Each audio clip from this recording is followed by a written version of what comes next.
If you own a motorhome, you're going to soon find that the convenience of a towed vehicle is really something that's almost a necessity. You might get by a year or two with your RV going from location to location for a couple of days without really needing one, but sooner or later, especially if you're going to park somewhere for a week or so, you're going to want a towed vehicle, whether it's just to go to the store or to get groceries, go to an attraction or whatever. Now, of course, there are two ways to tow a vehicle, either dinghy or dolly, but since we're talking dinghy towing, we have to select a tow bar, and that's what this video is about. I have to stress that I am not an industry expert. What you see here is basically what I've learned in my attempts to do research to outfit my RV with a towed vehicle, and of course requiring a tow bar. So basically there are four considerations for selecting a tow bar: budget, convenience, compatibility, and fit. Once you have all those parameters, you'll soon sift through all the many tow bars and finally end up with the one that's going to work right for you. Budget. Well, when you look at tow bars, you can find those costing anywhere from $100 all the way up to $1,000. The differences basically are brand recognition, build quality, features, options, usability, all the normal things. So come up with a budget. Kind of get an idea of how much money you want to spend, and realize that this may not be the only expense, because you may have to buy safety chains, you may have to buy a drop receiver, just depends on what's all included and what all you need. So, if you have a budget in mind, you can kind of sift through all the different tow bars and find the ones that are within your price range, and then narrow it down from there, and then you'll find the ones that actually will fit, your situation.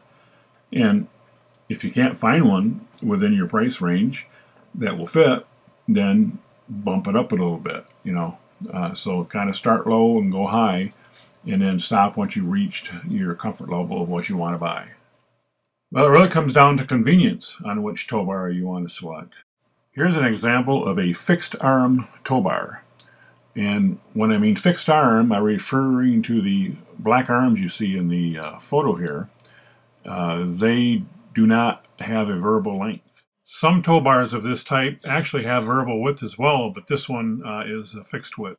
It's very difficult for some people, once this tow bar is mounted on their towed vehicle, to be able to properly align that vehicle so that the coupler is connected to the hitch on the motorhome. Quite often you'll have to back up and forward, back up and forward, back up and forward several times by inching over one way or the other until you get the vehicle properly positioned so that the coupler will fit onto the ball on the motorhome hitch. So price, yes, cheap. Convenience, not so good. So here again, if price and your budget is more important than convenience, you may want to consider one of these. However, if it seems to you that this is going to be too much bother, you may want to spend a little more money and get an adjustable arm tow bar, which is a much more easier way to connect to the motorhome. Also notice that bungee cord in this photo that's connected between the tow bar and the back side of the hood.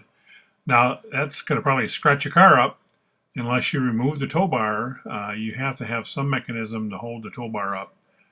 And again, that's just very inconvenient for most people. Perhaps this graphic may be of help. In the left example, with the fixed arm tow bar, you have to drive either the vehicle or the motorhome forward, reverse, or steer left to right while doing so to get the tow bar centered on the hitch. It can be a very difficult process. However, the right example shows an adjustable arm tow bar, and as long as the vehicle that's being towed and the motorhome is within a reasonable area, then the adjustability of the tow arms allow you to have a range of adjustability. And if you look at the graphic at the little red dotted box, you can move the hitch point of the tow bar anywhere within that box, which means that it'll be much easier to connect. And then once it's connected, of course, then you drive away, which locks the arms in place. This is an example of an adjustable arm tow bar. It still has the same coupler style as the first one we looked at, but if you notice the two arms, they actually move in and out.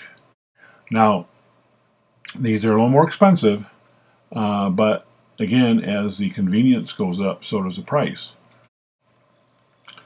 The first two tow bars we looked at were known as vehicle-mounted tow bars because the tow bars are mounted by using a coupler and a ball hitch.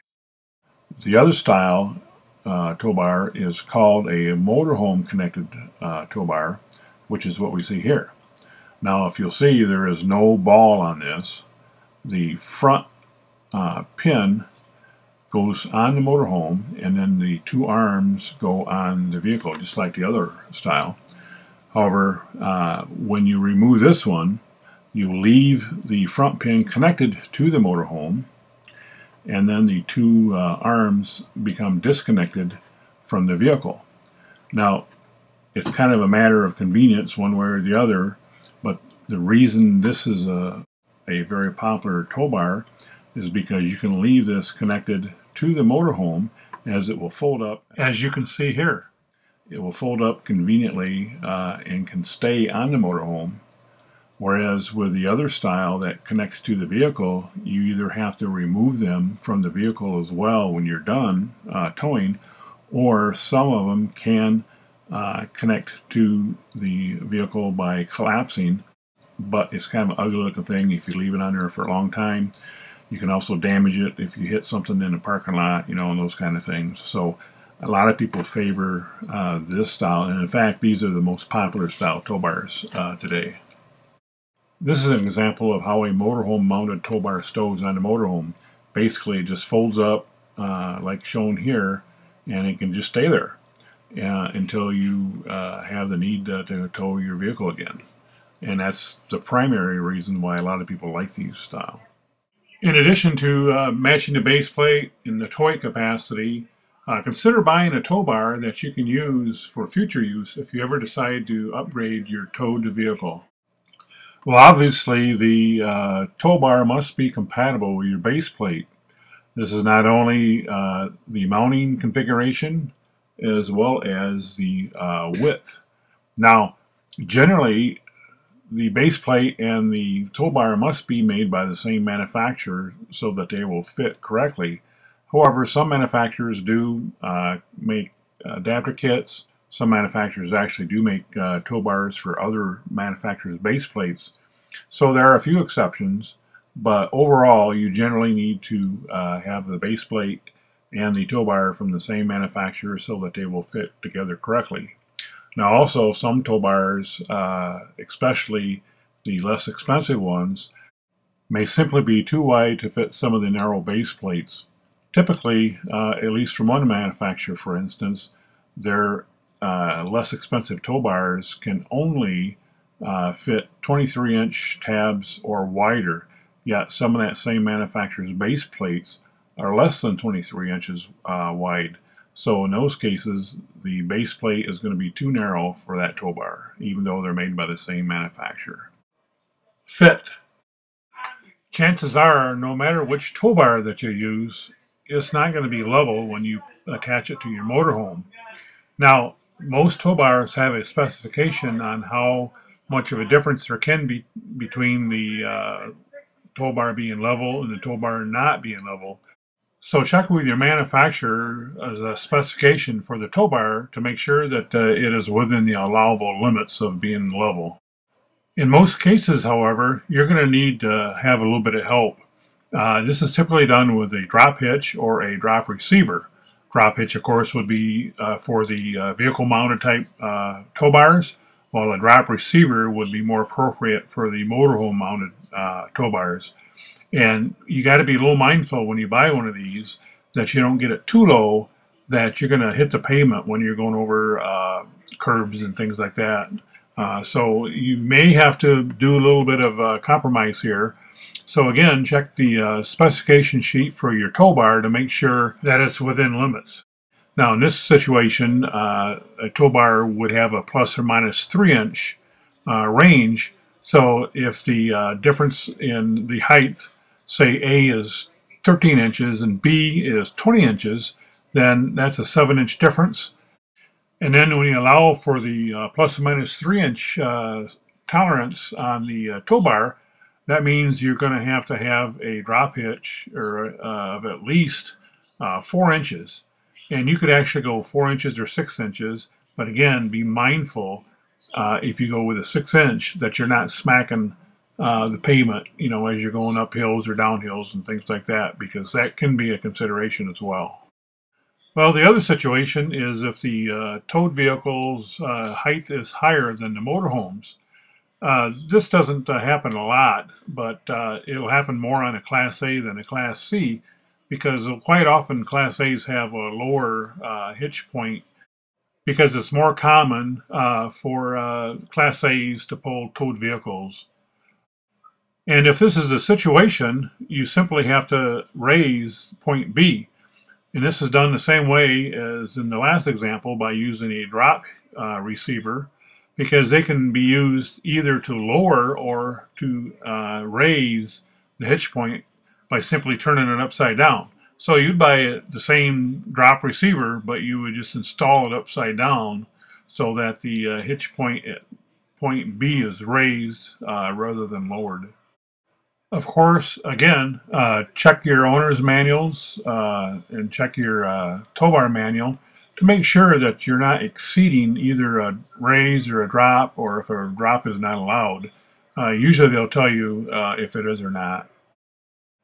There's also an intangible benefit to having a motorhome mounted tow bar, which may not be readily apparent. Once you get to your final destination, especially if you're only going to be there a couple days and you don't want to take the tow bar off the vehicle, the things such as the safety chains and the umbilical cord for the trailer lights and so on, they can be just wrapped around the tow bar while it's on the motorhome, and that makes a nice convenient place for those extra accessories.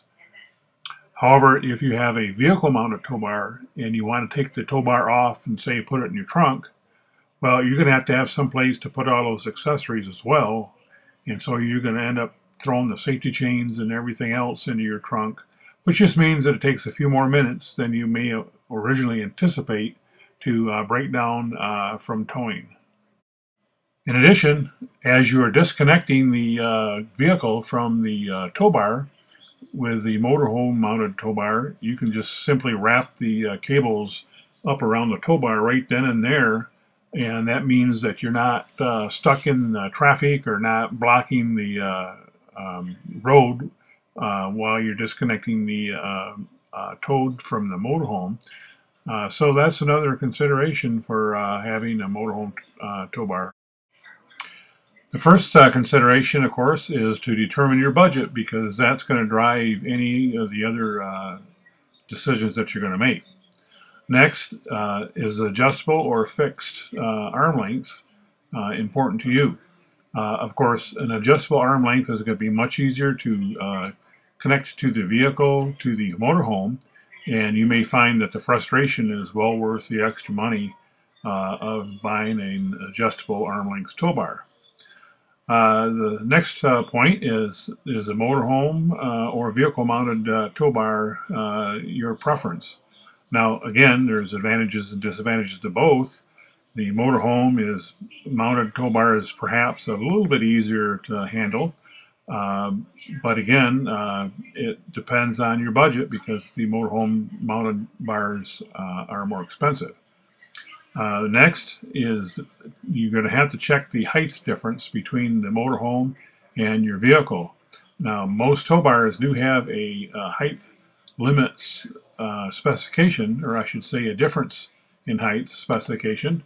Some tow bars are plus or minus 3 inches. Some tow bars are actually, one tow bar has a 7-inch built-in rise, so that would be perfect for the situations where you need 7 inches.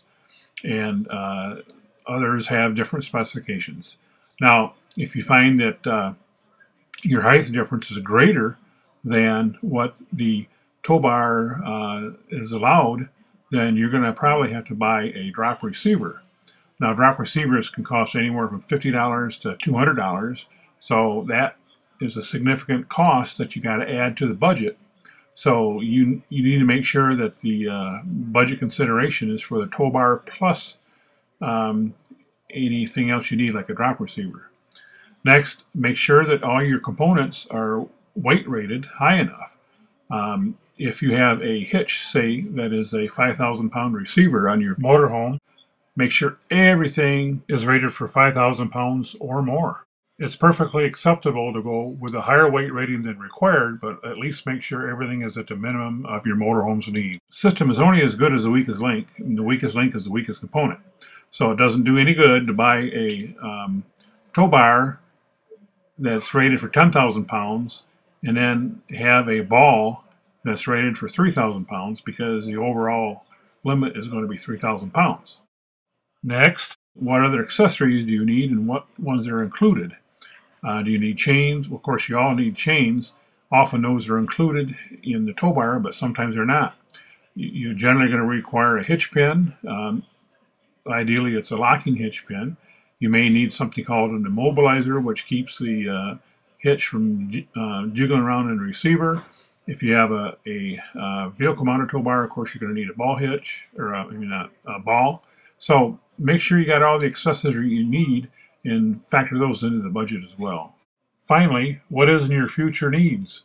Realize that when you buy the less expensive vehicle mounted hitches, they may just simply be too wide to mount on certain base plates.